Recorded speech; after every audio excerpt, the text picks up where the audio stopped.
1887ರಲ್ಲಿ ಒಂದು ಭೀಕರ ಹವಾಮಾನ ಘಟನೆ ಭಾರತ ಸೇರಿದಂತೆ ಅನೇಕ ದೇಶಗಳಲ್ಲಿ ಕೋಟ್ಯಾಂತರ ಜನರ ಸಾವಿಗೆ ಕಾರಣವಾಗುತ್ತೆ. Hi guys, welcome back to Kaligu vision YouTube channel. ಭಾರತದಲ್ಲಿ ಬರ, ಚೀನಾದಲ್ಲಿ ಬರ, ಬ್ರೆಜಿಲ್ನಲ್ಲಿ ಬರ, ಆಫ್ರಿಕಾದ ಅನೇಕ ಭಾಗಗಳಲ್ಲಿ ಹಸಿವು. ಪೂರ್ತಿ ವಿಶ್ವವೇ ಒಂದು ಸಮಯದಲ್ಲಿ ಸಂಕಟಕ್ಕೆ ಸಿಲುಕಿರುತ್ತೆ. ಆ ಘಟನೆಯ ಕಾರಣ ಯುದ್ಧವಲ್ಲ, ರೋಗವಲ್ಲ, ಭೂಕಂಪವಲ್ಲ, ಅದು ಪ್ರಕೃತಿಯ ಒಂದು ಘಟನೆಯಾಗಿರುತ್ತೆ. Super L ನಿನಿಯೋ. ಮತ್ತು ಈಗ ಸುಮಾರು 140 ವರ್ಷಗಳ ಬಳಿಕ ಅದೇ ಮಟ್ಟದ ಅಥವಾ ಅದಕ್ಕಿಂತ ದೊಡ್ಡ ಒಂದು ಎಲ್ ನಿನಿಯೋ 2026ರಲ್ಲಿ ಮರಳಿ ಬರುತ್ತಿದೆ ಎಂಬ ಎಚ್ಚರಿಕೆಯನ್ನು ನೀಡಲಾಗುತ್ತಿದೆ. ಕೆಲವರು ಇದನ್ನ ಕರೆಯುತ್ತಿದ್ದಾರೆ the most dangerous summer in human history. ಇಂದು ನಾವು ಸಂಪೂರ್ಣವಾಗಿ ತಿಳಿದುಕೊಳ್ಳೋಣ ಈ ಎಲ್ ನಿನಿಯೋ ಎಂದರೇನು, 2026ರಲ್ಲಿ ಏಕೆ ಇಷ್ಟು ಅಪಾಯಕಾರಿ ಮತ್ತು ಇದರ ಪರಿಣಾಮಗಳು ಭಾರತಕ್ಕೆ ಎಷ್ಟು ಗಂಭೀರವಾಗಬಹುದು. ಸರಳವಾಗಿ ಹೇಳೋದಾದ್ರೆ, ಪೆಸಿಫಿಕ್ ಓಷನ್ ಮಧ್ಯ ಮತ್ತು ಪೂರ್ವ ಭಾಗದ ನೀರು ಅಸಾಮಾನ್ಯವಾಗಿ ಬಿಸಿಯಾಗುವುದನ್ನೇ ಎಲ್ ನಿನಿಯೋ ಅಂತ ಹೇಳ್ತೀವಿ. ಕೇಳಲು ಸಣ್ಣ ವಿಷಯದಂತೆ ಅನಿಸಬಹುದು, ಆದರೆ ನೆನ್ಪಿಡಿ, ಪೆಸಿಫಿಕ್ ಓಷನ್ ಪ್ರಪಂಚದ ದೊಡ್ಡ ಸಮುದ್ರ. ಅದರ ತಾಪಮಾನ ಸ್ವಲ್ಪ ಹೆಚ್ಚಾದರೂ ಅದರ ಪರಿಣಾಮ ಪೂರ್ತಿ ಭೂಮಿಯ ವೆದರ್ ಪ್ಯಾಟರ್ನ್ ಮೇಲೆ ಬೀಳುತ್ತದೆ. ಗಾಳಿ ಬದಲಾಗುತ್ತದೆ, ಮಳೆ ಮಾದರಿ ಬದಲಾಗುತ್ತದೆ, ಬರ, ನೆರೆ, ಉಷ್ಣತೆಯ ಅಲೆಗಳು ಹೆಚ್ಚಾಗ್ತವೆ. ಸಾಮಾನ್ಯ ಎಲ್ ನಿನಿಯೋ ಕೂಡ ಅಪಾಯಕಾರಿ, ಆದರೆ 2026ರಂದು ಏಕೆ ಹೆಚ್ಚು ಭಯಾನಕ?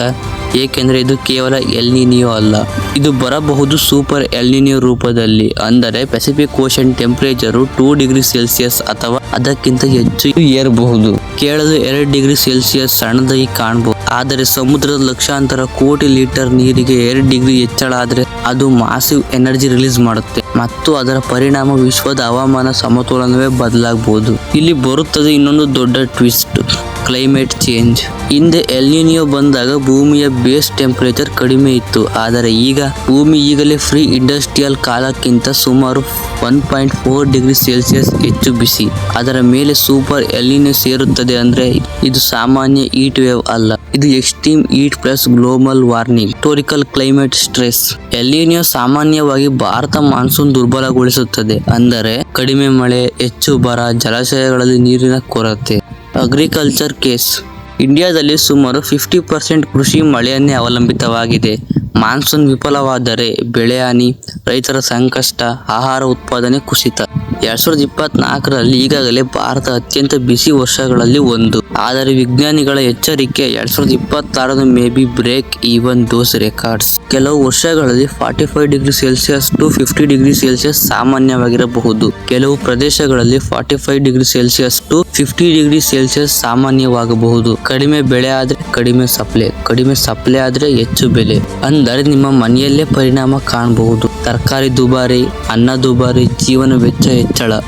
ಎಸಿ ಇರುವವರು ಸರ್ವೈವ್ ಮಾಡಬಹುದು, ಆದ್ರೆ ಹೀಟ್ ವೇವ್ ಎಲ್ಲರಿಗೂ ಒಂದೇ ರೀತಿ ಹೊಡೆಯುವುದಿಲ್ಲ. Construction workers, delivery boy, street workers, security guards, daily labour, ಇವರು ನೇರವಾಗಿ ಬಿಸಿಲಿನಡಿ ಕೆಲಸ ಮಾಡ್ತಾರೆ. ಆಶ್ಚರ್ಯಕರ ವಿಷಯ ಏನಂದ್ರೆ, ಇಷ್ಟು ಅಪಾಯ ಇದ್ರೂ ನಾವು ನಮ್ಮ ನಗರಗಳನ್ನು ಇನ್ನೂ ಹೆಚ್ಚು ಬಿಸಿಯನ್ನಾಗಿಸುತ್ತಿದ್ದೇವೆ. ಮರಗಳನ್ನು ಕತ್ತರಿಸಿ, ಸಿಮೆಂಟ್ ರೋಡ್ ನಿರ್ಮಿಸಿ ಮತ್ತು ಹಸಿರು ಪ್ರದೇಶಗಳನ್ನು ನಾಶ ಮಾಡಿ. ಇದರ ಪರಿಣಾಮ ನಗರಗಳು ರಾತ್ರಿ ಕೂಡ ತಣ್ಣಗಾಗುವುದಿಲ್ಲ.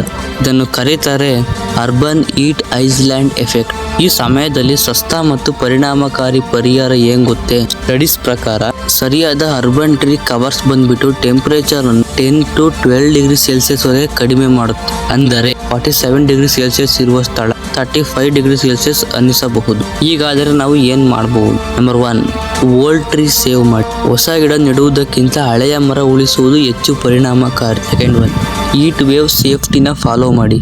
ಮಧ್ಯಾಹ್ನ 12ರಿಂದ 4 ಗಂಟೆವರೆಗೆ ಹೊರಗಡೆ ಹೋಗಬೇಡಿ. ಹೈಡ್ರೇಟ್ ಇರಿ, ಸೋಲಾರ್ ಎನರ್ಜಿ ಬಳಸಿರಿ, ಪವರ್ ಕನ್ಸಂಪ್ಷನ್ ಕಡಿಮೆ ಮಾಡಿ.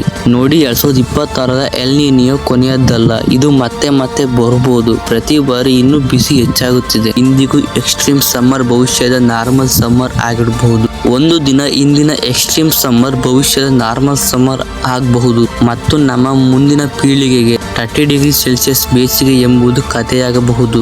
Act now, protect nature, protect people, protect the future. ಈ ವಿಷಯದ ಬಗ್ಗೆ ನಿಮ್ಮ ಅಭಿಪ್ರಾಯ ಏನು? 2026 ನಿಜವಾಗ್ಲೂ ಇತಿಹಾಸದ ಅತ್ಯಂತ ಭಯಾನಕ ಬೇಸಿಗೆಯಾಗಬಹುದೇ? ಕಮೆಂಟ್ ನಲ್ಲಿ ತಿಳಿ. ವಿಡಿಯೋ ಇಷ್ಟವಾಗಿದ್ದರೆ ಲೈಕ್ ಮಾಡಿ, ಶೇರ್ ಮಾಡಿ ಮತ್ತೆ ಸಬ್ಸ್ಕ್ರೈಬ್ ಮಾಡ್ಕೊಳ್ಳಿ. ಸಿಗೋಣ ಮುಂದಿನ ವಿಡಿಯೋದಲ್ಲಿ.